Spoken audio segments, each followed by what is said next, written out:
Les historiens n'étudient que depuis peu de temps certains aspects méconnus des régimes totalitaires du XXe siècle, comme la tentative de créer des alternatives aux religions traditionnelles et au concept du sacré, défini comme l'opium des peuples.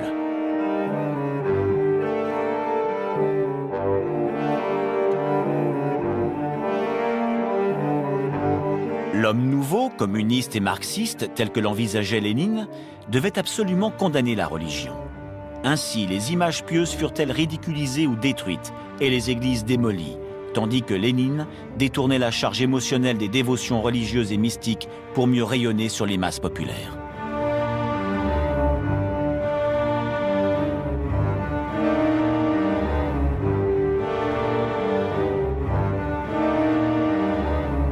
Professeur, quelle fut la religion des tsars? La Russie des tsars incarnait pour le monde entier le summum d'une monarchie autarcique, conservatrice, retranchée sur des positions très traditionnalistes, y compris religieusement. Le tsar était le chef politique de l'orthodoxie et de toute la communauté ecclésiastique orthodoxe. Il soutenait le régime monarchique. Tous deux étaient radicalement fermés aux autres expressions religieuses comme l'islam, le catholicisme et le judaïsme que l'on persécutait même. La religion officielle était donc l'orthodoxie. Mais d'après vous, est-ce que l'on pratiquait d'autres cultes et lesquels ? Les autres confessions représentaient des secteurs marginaux de l'Église orthodoxe la plus ouverte, celle qu'on a appelée l'Église orthodoxe royale et qui s'occupait des besoins les plus urgents des gens très pauvres. Le bouddhisme, quant à lui, était très proche du laïcisme politique des franges extrémistes et utopistes qui commençaient à mettre en œuvre un travail colossal de subversion et de réforme de l'ordre en place. Les sectes d'orientation maçonnique étaient également en pleine ascension. Mais ce qui compte surtout sous le communisme, après la chute de la monarchie, c'est le profond athéisme qui caractérise chaque aspect de la vie des citoyens, à commencer par les années d'enseignement à l'école maternelle. Dites-vous bien que tous les Russes de mon âge ont grandi dans des écoles et des universités où l'athéisme était un dogme qu'on nous inculquait jusqu'à l'obsession.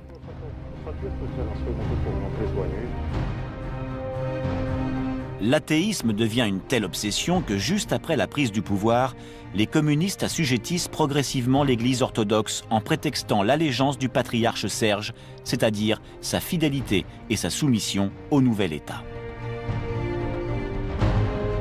Mais la principale force de frappe du régime reste la Ligue des 100 dieux militants, créée par le bolchevique Yaroslavski. En hommage à la doctrine de Lénine, la religion perçue comme l'opium des peuples, les 100 dieux militants rassemblent surtout des jeunes recrutés majoritairement parmi les masses dispersées et abandonnées après la tragédie de la guerre civile.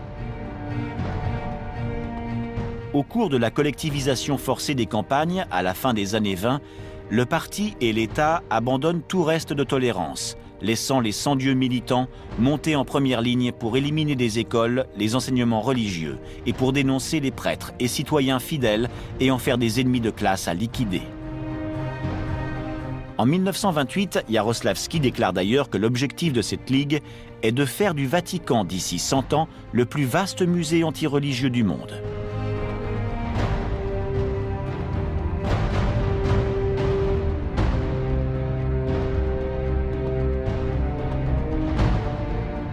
L'activité de la Ligue des 100 dieux militants est du reste soigneusement planifiée, comme on peut en déduire d'après son texte officiel. Dans les campagnes en particulier, elle s'applique à lutter contre les jours de fêtes religieuses. En substitution de ces événements, les cellules locales de la Ligue instaurent un système de promenade pédagogique collective pour expliquer l'adoption des machines agricoles ou encore la fonte des cloches des églises pour les nécessités de l'industrie. Le travail de la cellule anti-religieuse consiste également à changer les dénominations religieuses des villes, villages et rues et à faire disparaître des édifices les images pieuses. On décide d'abord de lutter à grande échelle contre les sacrements religieux, comme les baptêmes, la bénédiction nuptiale. On prévoit d'instaurer à leur place des baptêmes rouges et des mariages et enterrements laïques. Ces célébrations devront se faire en grande pompe, de manière à drainer toute l'attention du peuple.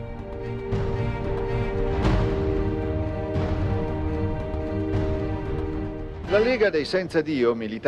Ligue des Sans-Dieu militants ne devient un appareil autonome du ministère de l'Intérieur et de la Propagande qu'en 1925, avec 80 000 membres, pour devenir en 1932 forte d'au moins 5 millions de militants.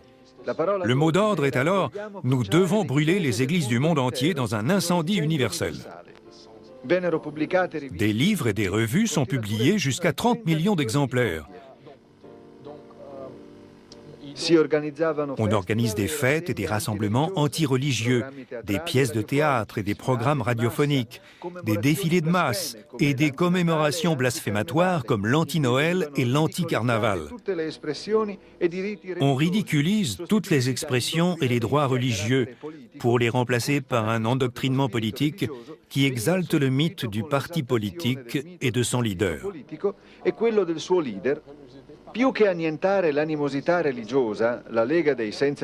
Ainsi, la Ligue des Sans-Dieu militants réussit à faire basculer la dévotion religieuse dans un univers où le rite lié à la nature en tant qu'expression ancestrale d'un fidéisme au Parti communiste devient l'éthique d'une égalité sociale obtenue par la raison.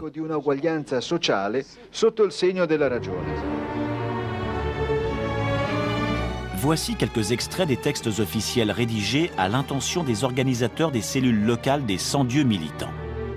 Premièrement, tout adhérent doit se tenir au courant des délibérations rendues lors des assemblées du parti au regard de son action anti-religieuse, ainsi que des délibérations plénières prononcées par le comité central de la Ligue des Sans-Dieu militants. Deuxièmement, la lutte contre la religion est une partie de la lutte générale de classe des ouvriers contre le capital. C'est pourquoi il est absolument nécessaire que les sans-dieu militants soient parfaitement au courant de la situation économique internationale. Troisièmement, le sans-dieu militant doit montrer que la religion dans tous les pays et parmi tous les peuples est également une arme contre-révolutionnaire et un moyen d'oppression et d'exploitation des travailleurs.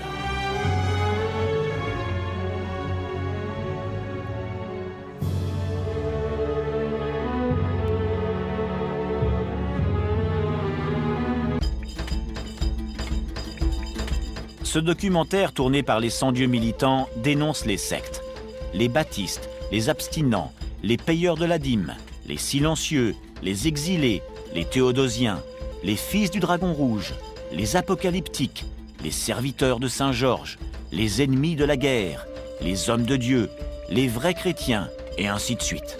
Toutes soutenues par des apôtres errants, des prophètes, des prêtres ou des ermites.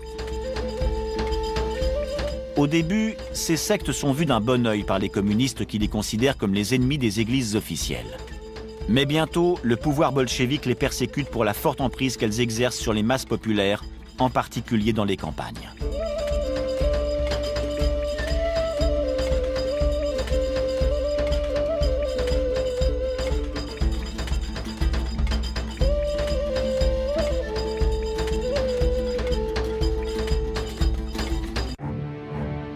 La furie anti-religieuse et principalement anti-orthodoxe et anti-chrétienne se déchaîne à travers les années 30, pour ne faire une pause qu'avec la Seconde Guerre mondiale, lorsque Staline, au nom de la Grande Guerre patriotique, cherche une alliance avec l'Église, laquelle conduit à une dissolution des sans-dieu militants. Suite à notre demande officielle, nous avons pu accéder à des documents inédits, remontant aux moments les plus cruels de cette persécution anti-religieuse. En outre, nous avons visionné des films d'époque, aux images épouvantables, qui racontent comment fut démantelée en 1920 la secte des castrats de Kiev. Le film, déconcertant, donne un aperçu de la violence qui accompagnait la propagande du nouveau régime pour liquider la question religieuse.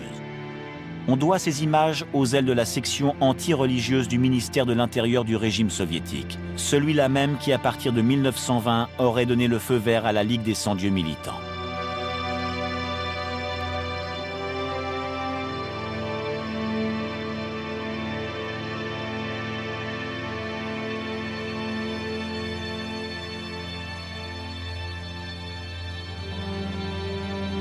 Au documentaire sur cette communauté agricole succède le compte-rendu du procès auquel ont été soumis ses membres, lesquels ont été accusés par la même occasion de subversion armée et de résistance pro-tsariste au régime soviétique.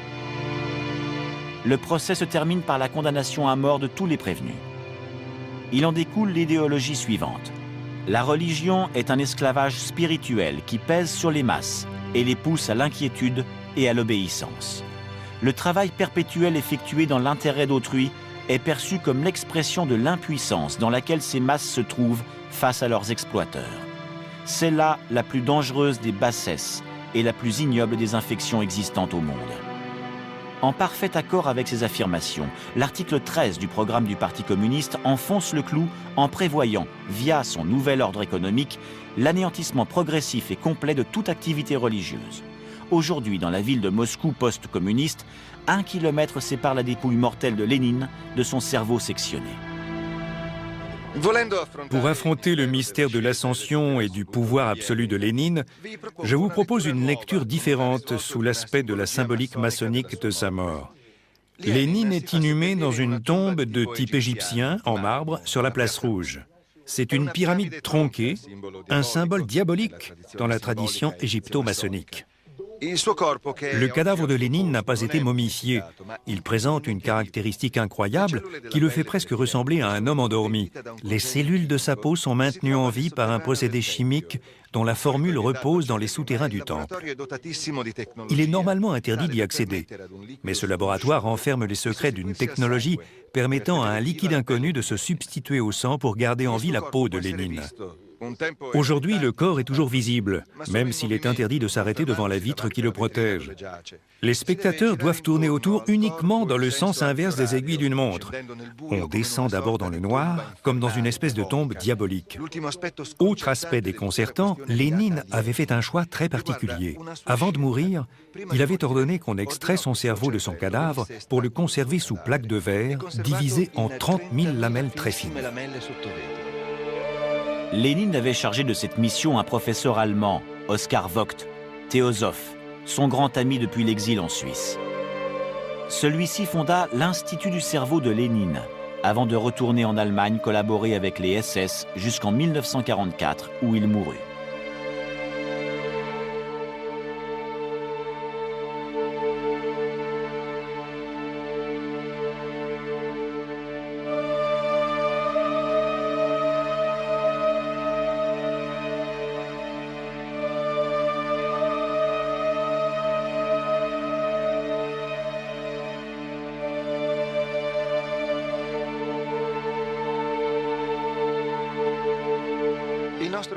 Notre institut a été fondé peu après la mort de Lénine en 1926 en tant que laboratoire spécial créé par le professeur allemand Oskar Vogt.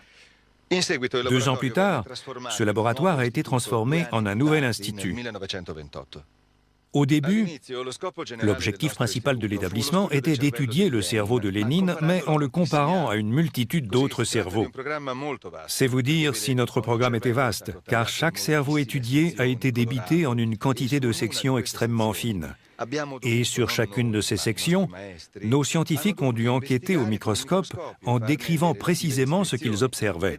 Après quoi, ils ont dû comparer les résultats trouvés sur le cerveau de Lénine avec les résultats obtenus sur les autres spécimens. Aujourd'hui, l'Institut du cerveau de Lénine continue de comparer scientifiquement la masse cérébrale morte et l'architecture des cellules de personnages aussi célèbres que Lénine, Staline, Mayakovsky, Eisenstein, Pavlov, Sakharov et d'autres communs des mortels.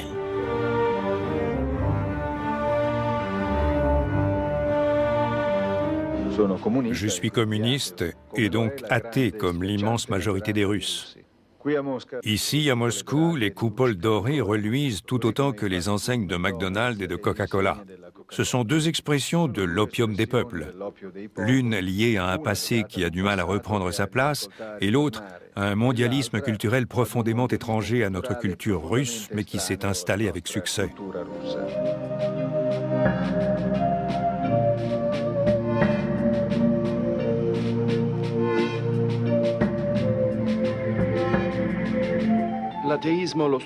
L'athéisme, je l'ai étudié à l'école, à l'université, et je l'ai respiré quotidiennement dans les rues et les maisons de la Russie tout entière. Mes collègues d'université sont athées depuis des dizaines d'années. Mais la profonde dévotion du soi-disant petit peuple russe n'est pas morte pour autant. Après 75 années de persécution religieuse, elle est seulement endormie, comme qui dirait apathique.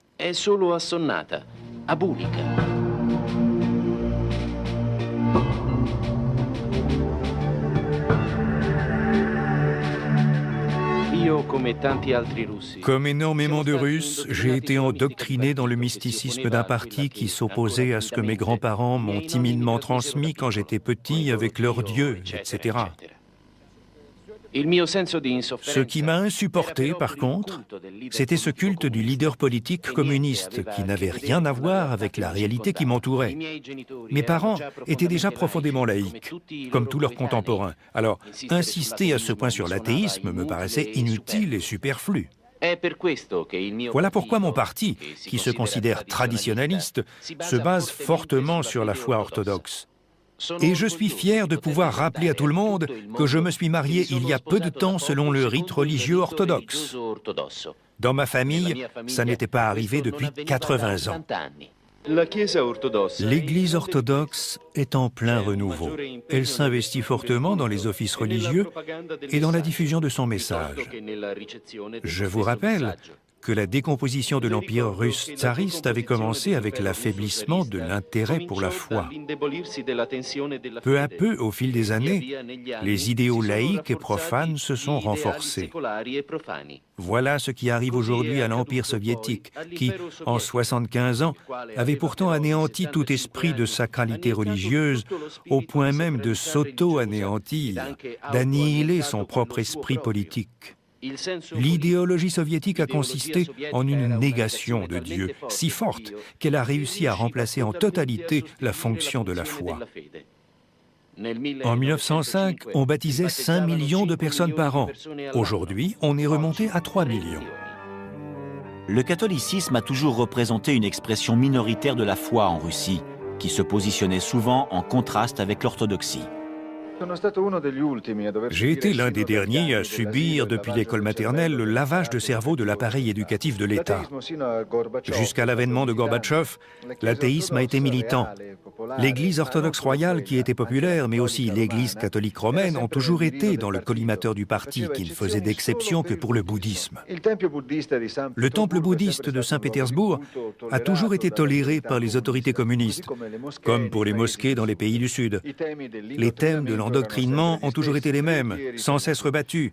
Le tsar, l'Église orthodoxe, les popes ont depuis toujours opprimé le peuple russe. Le tsar exerçait le bras armé et politique de l'exploitation des masses, tandis que la religion représentait la drogue permettant de noyauter et de domestiquer le peuple russe, qui, au lieu de se délivrer de sa position sociale précaire, s'adaptait docilement aux caprices de la monarchie.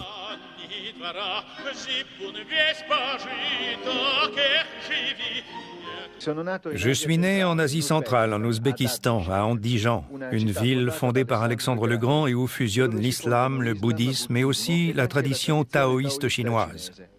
Aujourd'hui, l'islam connaît une très forte progression. La désagrégation de l'Empire soviétique a été voulue pour préserver la Russie de l'infiltration islamique. On a créé des États tampons pour qu'ils agissent comme des zones de décompression militaire contre l'islamisme. C'est le cas de la Tchétchénie. Sans cela, nous autres islamistes aurions représenté en l'an 2000 la majorité des citoyens russes. Le sud de la Russie est pour nous le vrai nombril du monde. Pour le monde orthodoxe, la Russie incarne aussi la troisième Rome, c'est-à-dire le summum de l'intégration entre christianisme, islam et bouddhisme. Fyodorov, parent du cosmonaute Youri Gagarin, élabore la théorie du cosmisme. Celle-ci se base sur un mélange de gnose orthodoxe et de mythification de la science. Il s'agit dans l'absolu de conquérir le cosmos pour qu'il puisse accueillir tous nos ancêtres, physiquement ressuscités. La Terre n'étant pas assez vaste pour cela, on sollicite la recherche spatiale pour mener à bien cette utopie égalitaire où toute la race humaine se partagerait en paix l'univers.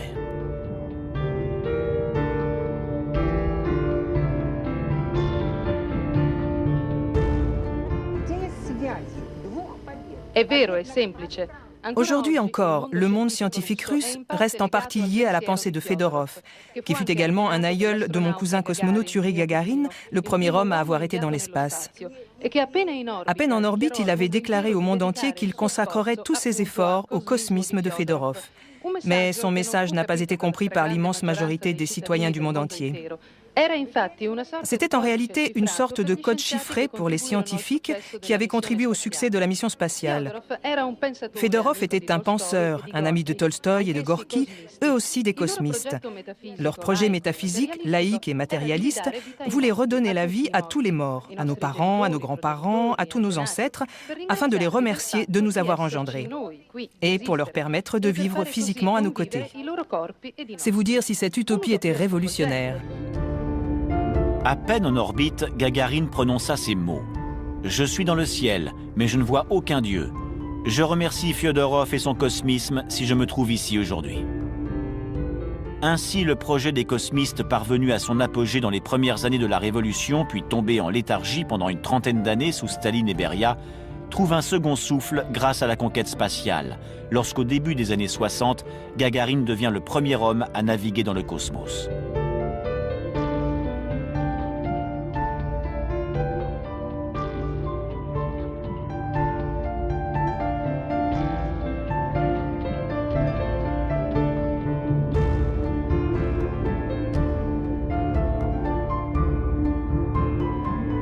Les statistiques russes les plus récentes indiquent une progression de l'islam de 23%, de 16% pour l'orthodoxie, de 8% pour la religion catholique et de 3% pour les protestants.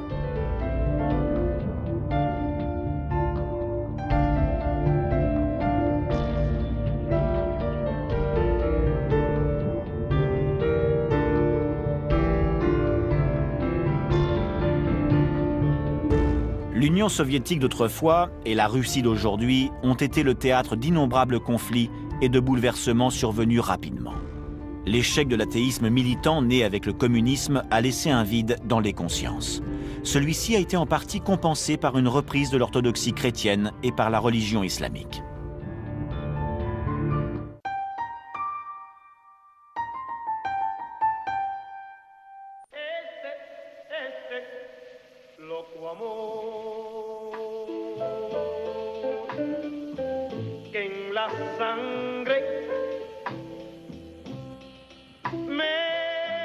Cuba, 1958. Cette chanson est symbolique de la Cuba pré-révolutionnaire. Derrière ce chanteur et ses entraîneuses de nightclub se cache un engouement fou pour la magie et son totem afro-cubain.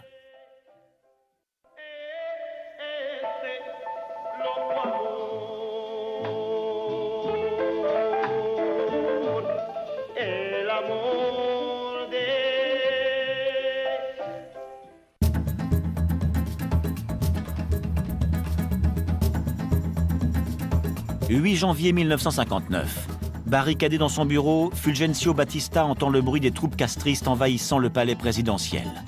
D'ici quelques instants, les révolutionnaires devraient y faire irruption. Mais le dictateur n'a aucune intention de se laisser capturer.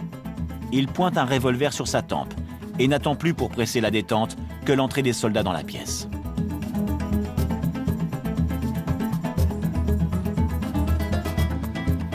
Fulgencio Batista est prêt à faire feu quand tout à coup, les bruits parvenant de l'extérieur changent.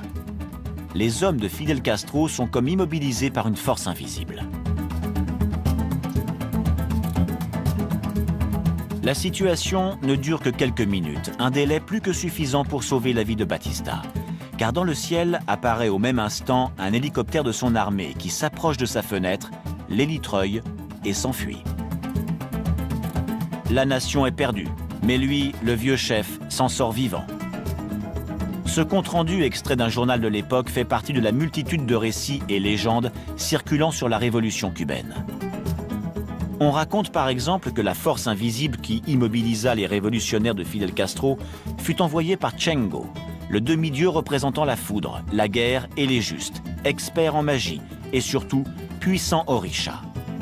Selon la tradition de la magie noire cubaine, les orishas sont les esprits vivants dans chacune des expressions de la nature. Chacun d'eux possède des pouvoirs surnaturels. Il semble donc que Batista ait été protégé par ses puissantes divinités, tandis que Fidel Castro, athée, n'a pas pu compter sur une protection surnaturelle, même s'il a finalement gagné la guerre civile. La légende, encore diffuse à Cuba, veut pourtant que Castro ait eu à ses côtés la présence divine du plus important des orishas, Obatala, le roi au pagne blanc, Dieu personnifiant la sagesse, la paix, les songes et la créativité. Comme chacun le sait, la révolution cubaine a donné naissance à un deuxième mythe, celui de Che Guevara. Il fut divinisé par de nombreuses générations depuis les années 60, jusqu'à en perdre toute connotation idéologique.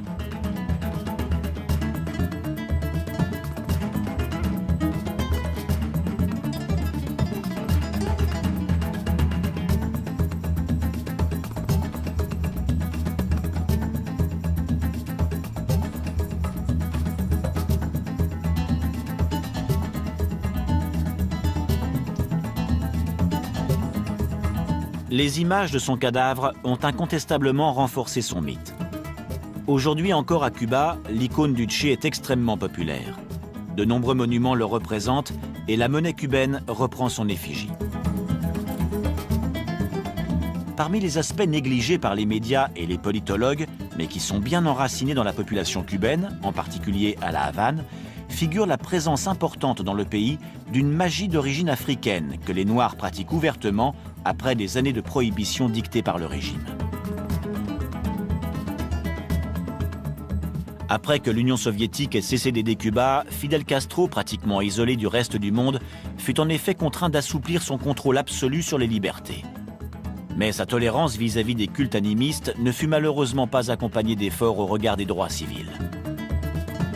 Cependant, cette tolérance lui permit de renforcer sa popularité auprès de la population d'origine africaine, laquelle continue aujourd'hui de le soutenir ouvertement par ses cultes et rituels. N'oublions pas en effet qu'à peine arrivé au pouvoir, Castro avait accordé la nationalité cubaine, c'est-à-dire la dignité civile, à toute la population noire qui vivait jusque-là dans des conditions de semi-esclavage. Au centre de la Havane, nous avons rencontré l'anthropologue spécialiste de cette religion, la Santería de Orisha. Je m'appelle Natalia Bolivar Arroste. J'ai commencé en 1955 mes recherches sur cette religion afro-cubaine qu'on appelle la Santería. A partire dal 1955. Mais déjà avant cette date, une ancienne gouvernante d'origine congolaise qui vivait avec ma famille me racontait des histoires de magie qui se transmettaient de génération en génération. J'ai toujours voulu connaître la magie de ces religions et j'ai commencé à chercher les vieux santeros. C'est ainsi que j'ai créé mon fichier et que j'ai fait des conférences avant que ne triomphe la Révolution. Su presencia comandante está viva, está lozana en la vida cotidiana, en el trabajo gigante.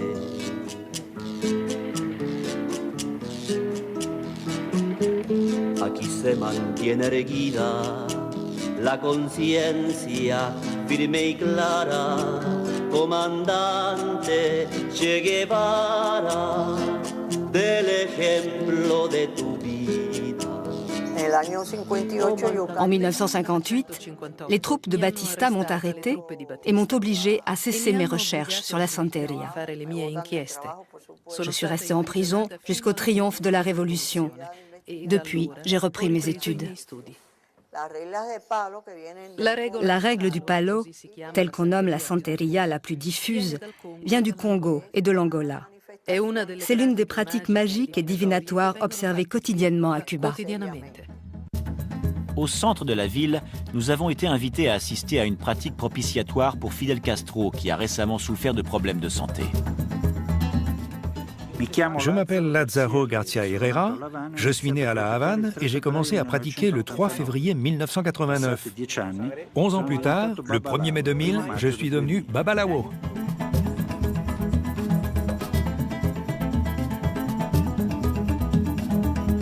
Le Santero, ou Babalawo, commence sa pratique par une consultation des oracles. En utilisant comme outil divinatoire le sable et les coquillages, il interroge les orishas, ces dieux primordiaux de la nature, qui lui illustrent les causes du problème et les rites à suivre pour les résoudre.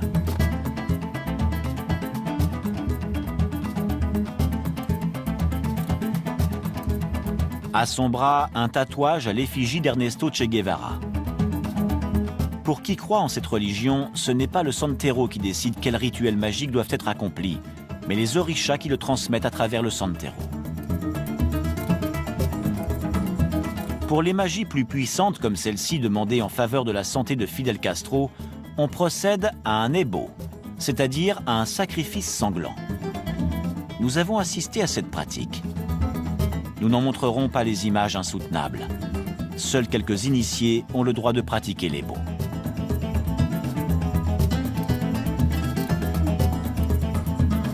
En général, les victimes sacrifiées sont des poulets et autres volatiles.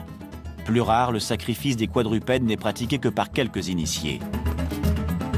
Le sang de l'animal est considéré comme riche en haché, la force primordiale utilisée pour satisfaire les demandes des divinités en échange de leur intercession. Dans ces rites, le sacrifice représente une transmutation d'énergie. L'offrande faite à la divinité se transforme dans ce dont le suppliant a besoin.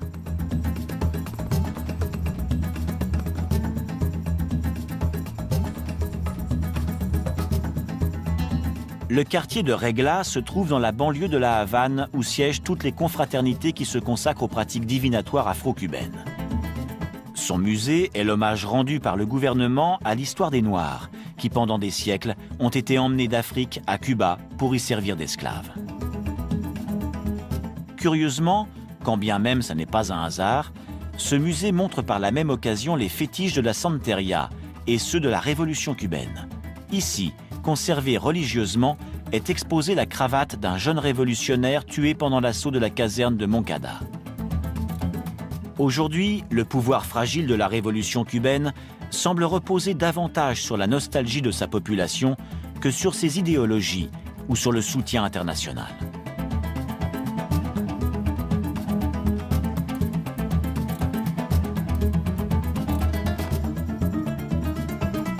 Aux pratiques auxquelles nous avons eu l'occasion d'assister s'associe une autre forme de magie, très présente, même si elle est apparemment contrecarrée par le régime, et qui est liée aux pratiques sexuelles des jeunes filles cubaines.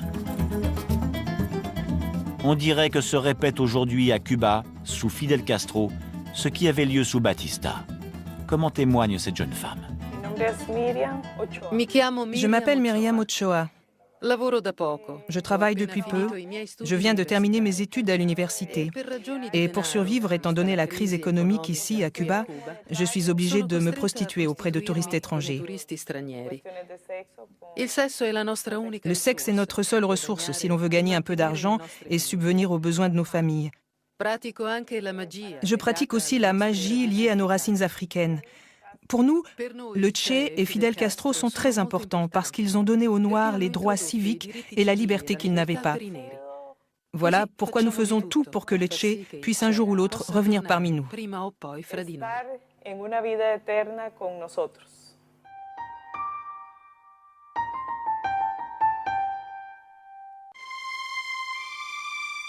Aucun régime communiste, écrit Giorgio Galli, ne fut autant apprécié en Occident que celui de Ceausescu. Et aucun, après son effondrement, ne fut autant critiqué pour la cruauté de ses mesures, pour sa débauche de magie sexuelle et pour l'inutile magnificence de ses édifices qui furent des monuments voués au culte d'une dictature sanguinaire. Quant à Ceausescu, il se plaignait souvent qu'on le compare à Dracula, autrement dit à Vlad Tepes, le prince de Valachie, entré dans la légende comme l'homme le plus féroce de tous les temps. Toujours est-il que Ceausescu aimait se reposer précisément sur l'île du lac Snagov, le lieu où se trouverait la tombe du dit Vlad Tepes. Ce, au dire des amateurs d'ésotérisme, pour y puiser son énergie et sa force. C'est précisément la tombe de Dracula que le dictateur cherchait à rejoindre la nuit de son arrestation, de son procès et de sa mystérieuse mise à mort.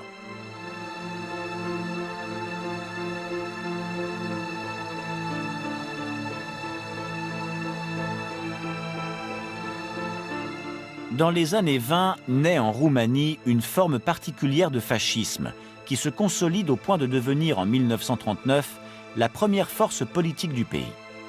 La Légion de l'Archange Michel, connue également sous le nom de Garde de Fer, est animée par Corneliu Zelea Codreanu. C'est là le premier phénomène politique caractérisant le XXe siècle en Roumanie.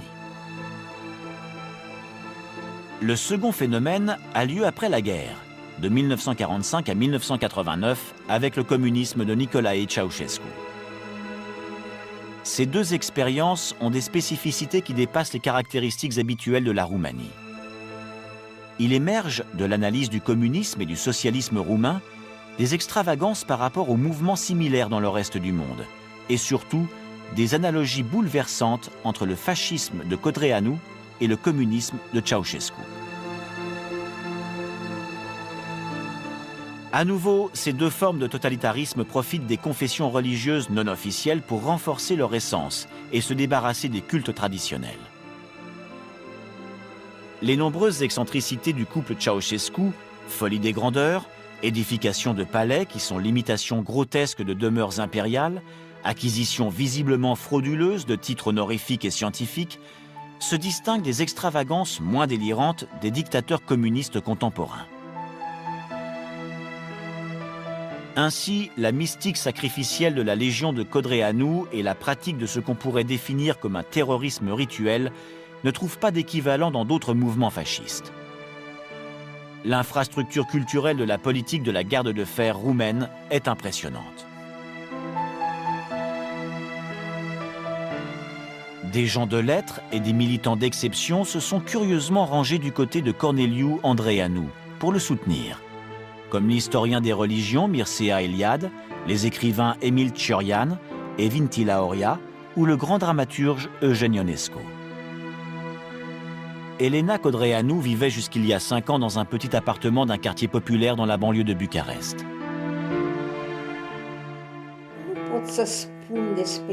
La vita di Corneliu era molto semplice. La vie de Corneliu était très simple. Il se réveillait tôt le matin et méditait pendant 1 heure, comme nous l'ordonne notre religion orthodoxe, à travers une prière du cœur appelée Esikasmo. La chiamiamo esikasmo. Il s'agit d'une méditation sur le battement du cœur lié à la respiration. Ensuite, il se rendait à la Maison Verte, le quartier général du noyau dirigeant de la Légion. Là, il s'entretenait avec ses plus fidèles amis. Je ne l'ai jamais vu manger ni viande ni poisson. Il était strictement végétarien. Pour ses partisans, Codreanu est un personnage charismatique.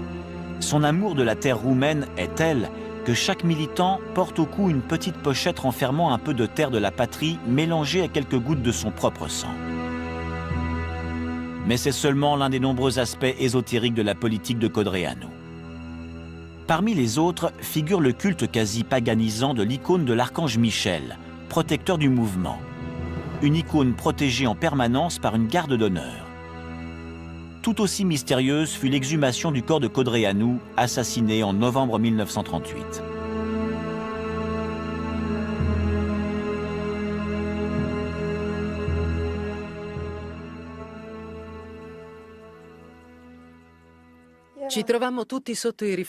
Nous nous sommes tous retrouvés sous les projecteurs parce qu'on creusait jour et nuit pour retrouver le corps de Corneliu. On était à la fin de 1940. Avant sa mort, il était devenu ministre de l'Intérieur et du culte religieux en Roumanie. On a fini par retrouver son cadavre. Il était intact. Et il portait encore au doigt la bague symbolique de la Légion que je lui avais offerte. Quant aux cadavres des autres légionnaires, ils étaient réduits à un tas d'ossements. Inopinément, réapparaît à la fin du XXe siècle dans les comptes rendus historiques un épisode similaire, mais concernant cette fois la dépouille du leader roumain Nicolae Ceausescu. En Roumanie, Gelu Voican Voiculescu devient, à l'improviste, le leader de la première révolution diffusée en direct sur les télévisions du monde entier.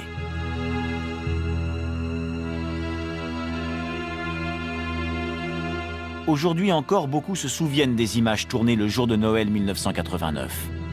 Le 25 décembre donc, dans l'école élémentaire de Targoviste, située à quelques centaines de kilomètres de Bucarest, Voiculescu, seul membre en costume parmi un tribunal militaire improvisé mais légitime, décide de la condamnation à mort du dictateur communiste Nicolae Ceausescu et de son épouse Elena. C'est probablement ce même Voiculescu, avec les généraux Militaru et Stanculescu, qui applique immédiatement cette condamnation.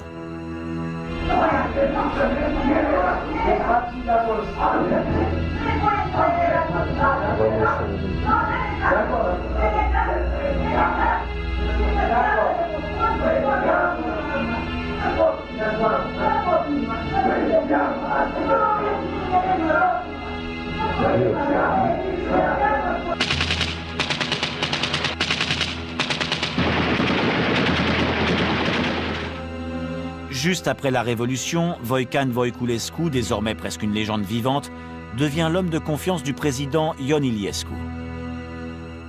Mais après avoir réformé la Securitate, la tristement célèbre police roumaine, sa carrière politique bifurque. On l'envoie d'abord en Tunisie, puis au Maroc comme ambassadeur. C'est là que nous avons eu l'occasion de le rencontrer. Les 4 parachutistes qui se trouvaient à bord de l'hélicoptère transportant les cadavres avaient également fait partie du peloton d'exécution. À peine après avoir atterri, ils ont pensé pouvoir repartir. Ils ont donc appelé de loin un officier et un sous-officier en leur disant « Nous avons ici 2 paquets importants, emportez-les et prenez-en soin. » Puis ils sont partis en laissant leur livraison au bord de la piste parmi d'autres paquets. Entre-temps, tout le monde s'en est allé. Moi, je suis resté avec le général Militaru. Mais quand le général est revenu, il s'est avancé vers moi en m'annonçant d'un air inquiet « Les cadavres ont disparu. »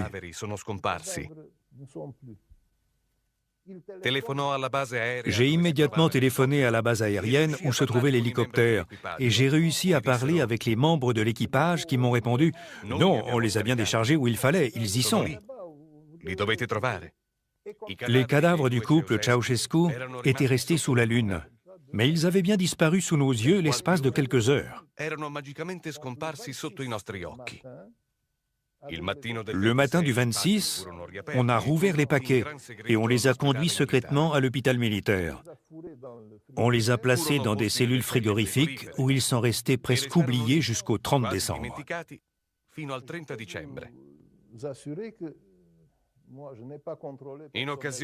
Je n'ai pas voulu contrôler personnellement parce que je ne voulais pas toucher de cadavres, bien que je me sois trouvé tout près d'eux.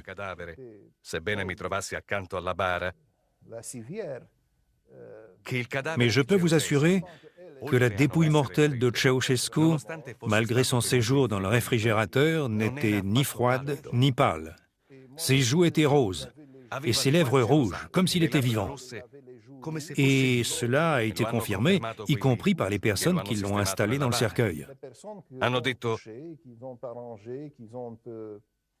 Ils ont dit « Il était chaud comme un homme qui dort ». C'est un épisode très étrange que celui-ci.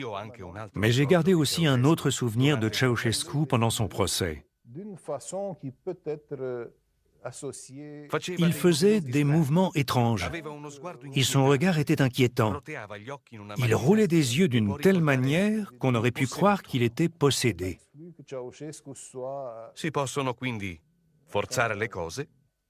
En forçant le trait, on pourrait dire que les esprits malveillants s'étaient emparés de sa personne. Malheureusement, il est impossible d'obtenir des preuves à ce sujet.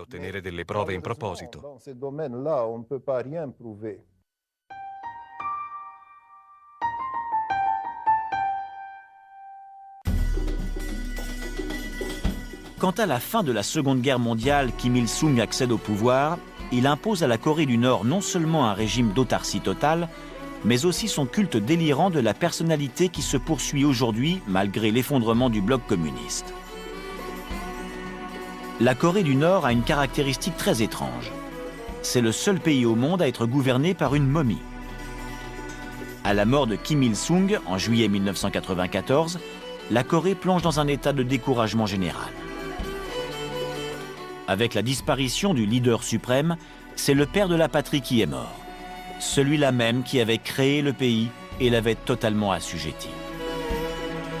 Son fils, Kim Jong-il, lui succède. Il est considéré pour ainsi dire comme son émissaire terrestre. Dès lors, son rôle de président devient inutile. En effet, un décret parlementaire nomme le défunt Kim Il-sung président éternel, c'est-à-dire chef effectif de la nation. Cet honneur n'est pas seulement symbolique. Pendant la 10e réunion de l'Assemblée suprême du peuple en 1999, c'est la voix enregistrée du président éternel, mort, et non pas celle de son fils en poste, qui déclame le discours principal. Aujourd'hui, dans les cérémonies officielles, le souvenir de Kim Il-sung est évoqué de manière pittoresque. Parmi les légendes courantes à son sujet, deux sont étranges. On raconte que pendant la guerre, Kim Il-sung aurait transformé du sable en riz et qu'il aurait traversé un fleuve sur une feuille. Toute la population nord-coréenne continue de vivre essentiellement de la lumière diffusée par le grand leader éternel qu'incarne Kim Il-sung. Aussi, chaque aspect de la vie des Nord-Coréens est marqué par la figure du père de la nation. À l'école, les enfants étudient les écrits de Kim Il-sung. Le souvenir du président éternel agit comme un axe central autour duquel tout doit tourner. Le vieux palais présidentiel est devenu un mausolée où se trouve la dépouille mortelle du grand leader. C'est une étape obligée pour les rares visiteurs autorisés à pénétrer dans le pays. Ils doivent absolument rendre hommage à la momie du leader en visitant son mausolée.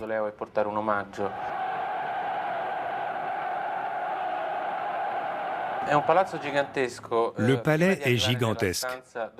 Avant d'arriver dans la salle mortuaire, où se trouve la dépouille mortelle, il faut traverser au moins 30 ou 40 pièces, comme dans un parcours préparatoire et initiatique pour déboucher enfin sur l'immense mausolée.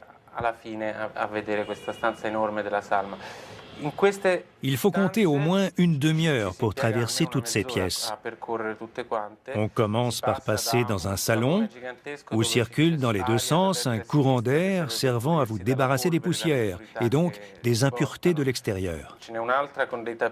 Ensuite, on traverse une pièce avec des tapis roulants qui vous transportent en vous nettoyant les chaussures. Et ainsi de suite jusqu'à ce qu'on arrive à la salle mortuaire où repose Kim Il-sung.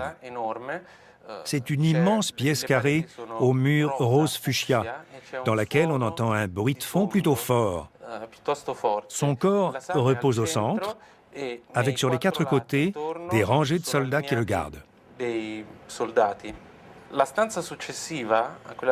Mais c'est dans la pièce suivante qu'on est le plus impressionné. Il y a là des femmes qui pleurent désespérément, perpétuellement. Elles ne font que pleurer. Elles viennent vers vous en lançant des imprécations et en se lamentant. Elles cherchent à vous faire partager leur douleur. 10 ans ont passé depuis la mort du grand leader, mais la Corée entretient scrupuleusement son deuil.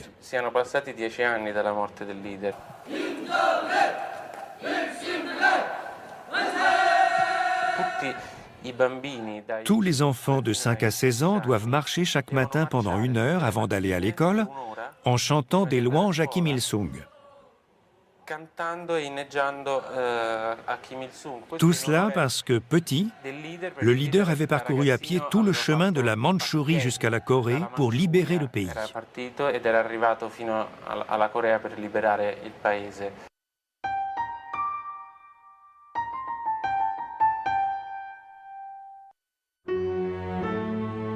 L'avocat Jacques Vergès est l'un des Français les plus controversés. Dans son bureau figure une série de statues africaines en bois représentant des totems chamaniques. Sur une table, 12 échiquiers dressés en permanence lui permettent de jouer aux échecs contre lui-même. Jacques Vergès est devenu célèbre dans le monde entier pour avoir été notamment l'avocat du terroriste Carlos. Après avoir fait la guerre et la campagne d'Italie, je me suis installé à Paris pour étudier le droit à l'université. Je me suis inscrit au Parti communiste français et j'ai participé aux premières luttes anticolonialistes. En 1950, j'ai été élu membre du bureau de l'Union internationale des étudiants communistes, dont le siège se trouvait à Prague. J'y suis resté 4 ans. J'ai d'abord été membre, puis secrétaire du comité exécutif. C'est à cette occasion que j'ai eu le plaisir de rencontrer Giovanni Berlinguer, qui était à l'époque le président de l'Union internationale des étudiants. Entre 1975 et 1978, Vergès, ainsi que d'autres intellectuels occidentaux, séjournent longuement au Cambodge. C'est l'époque épouvantable où les Khmers rouges au pouvoir font régner la terreur. Leur moralisme exacerbé contre la corruption, contre la prostitution et contre l'asservissement à l'Occident confine bientôt aux exactions et aux massacres.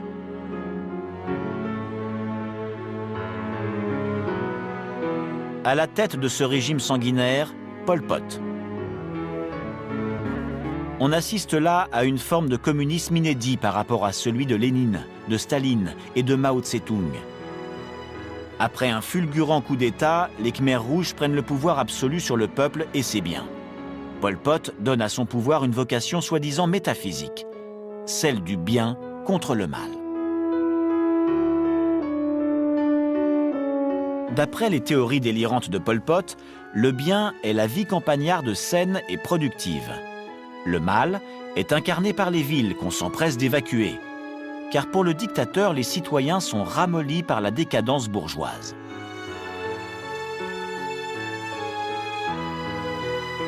Tous sont déportés et contraints de travailler dans des camps. Seule la tradition archaïque peut bénéficier d'une réelle rédemption. Pour Pol Pot, bouddhistes et chrétiens sont des êtres corrompus et infects. La cathédrale catholique de la capitale, Phnom Penh, n'est pas détruite, mais désassemblée pierre par pierre, sans laisser ni trace ni ruine. Elle est tout bonnement effacée de l'histoire, comme si elle n'avait jamais existé. En quelques mois, le génocide des Cambodgiens fait 2 millions de morts.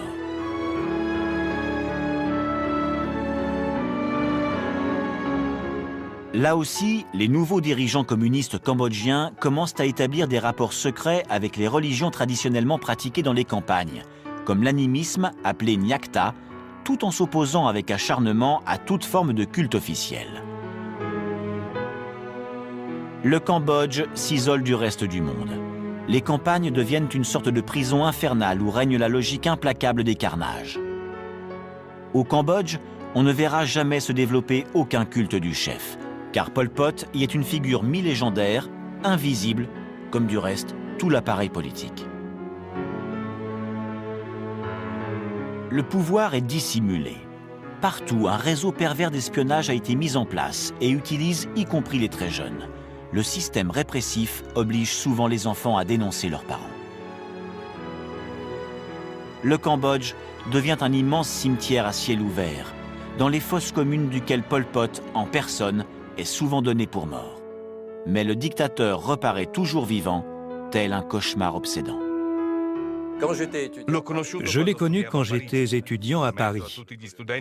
Parmi tous les étudiants qui manifestaient contre le colonialisme, il y avait des étudiants cambodgiens, dont Salot Sar, qui a pris ensuite le nom de Pol Pot. Je peux dire que j'ai entretenu des rapports fraternels avec Pol Pot, qui est devenu, comme moi, membre du Parti communiste. On a dit beaucoup de choses sur ces années dont je ne veux pas parler. Je préfère vous entretenir de mon activité professionnelle. Il y a toutes sortes d'hypothèses qui circulent.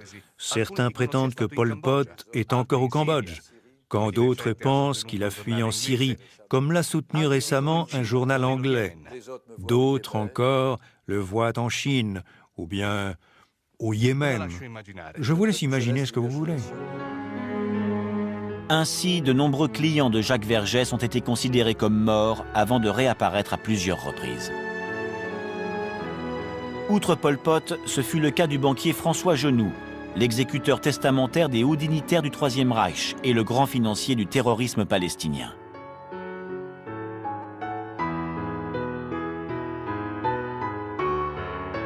Pour avoir une idée du mystère de ces apparitions et disparitions, il faut se souvenir que c'est seulement après l'effondrement du régime que les parents et le frère de Pol Pot ont associé le visage de leurs proches à celui de l'ignoble dictateur communiste.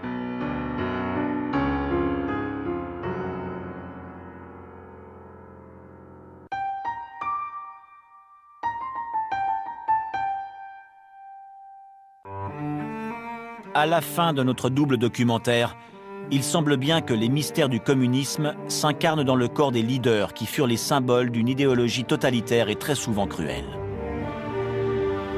Tu es le firmament de la Russie, tu es la lumière de la vérité, tu es le peuple même. Cet hymne fut écrit par un simple ouvrier soviétique à Lénine, et non au tsar. Dans les années 20, comme nous l'avons vu, naît un véritable culte au corps du leader révolutionnaire mort. Ce culte voué au chef est une constante de tous les régimes totalitaires communistes. Un homme fort capable de guider seul une nation transcende toutes les théories auxquelles il a fait référence dans son ascension au pouvoir. Le mythe incarné est le guide solitaire de la nation.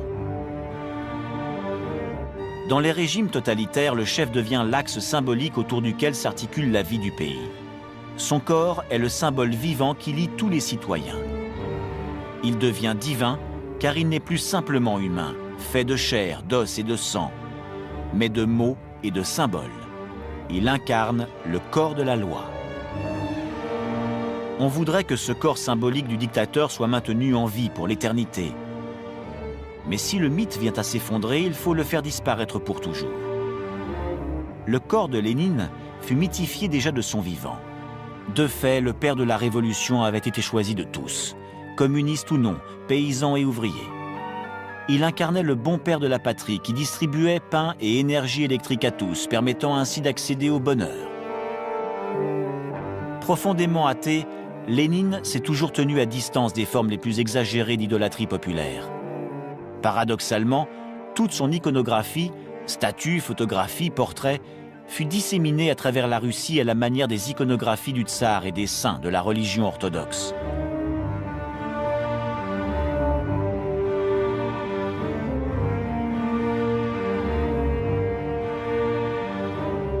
À sa mort, le phénomène des funérailles nationales, les premières du régime soviétique, deviennent paroxystiques.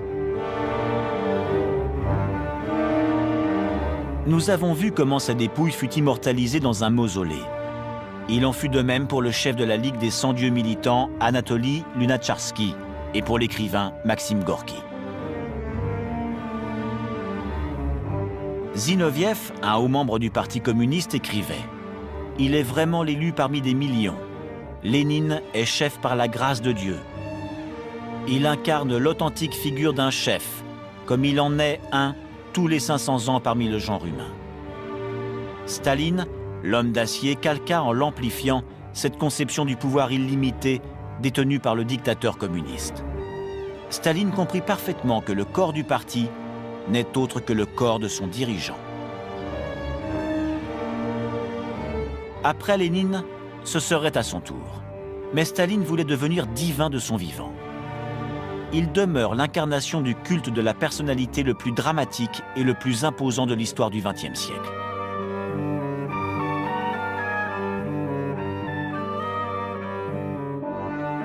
Pendant quelques années après sa mort, le corps de Staline est exhibé dans le mausolée de Lénine. Mais leur cohabitation est destinée à durer peu de temps. Un peu plus tard, Nikita Khrouchtchev détruit à son tour le mythe de Staline.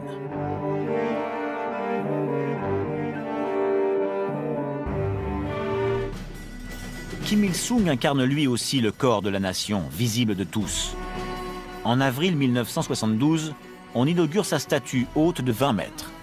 Elle est placée à l'endroit même où, pendant l'occupation japonaise, sous la Seconde Guerre mondiale, avait été érigé un sanctuaire dédié aux empereurs.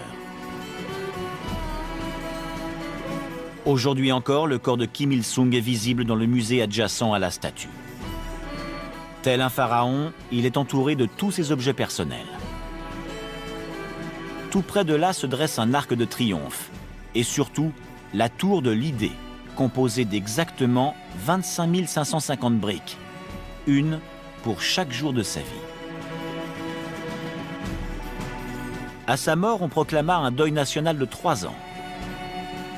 Selon la tradition confucéenne, c'est un laps de temps nécessaire pour que le fils ne fasse pas prévaloir son pouvoir sur celui de son père. La période de deuil se termina sur le discours de Kim Jong-il. Parlant de son père, le successeur prononça ces mots. « Il est le corps sociopolitique immortel.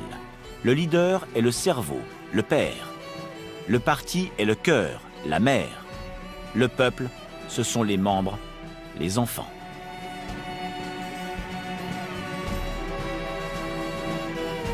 Dans d'autres pays, le communisme a donné lieu à divers récits et légendes selon l'apparence physique de ses leaders. Ainsi, dans la Cuba catholique, les célèbres images du cadavre de Che Guevara rappellent le Christ mort de Goya. En Roumanie, on raconte que le corps de Ceausescu est resté chaud plusieurs jours après sa mort, comme s'il n'était qu'endormi. Quant à la dépouille mortelle de Pol Pot au Cambodge, et malgré la reconnaissance apparemment officielle de son décès, nul n'est en mesure d'affirmer avec certitude que le dictateur, qui ne se montrait jamais, est bel et bien mort.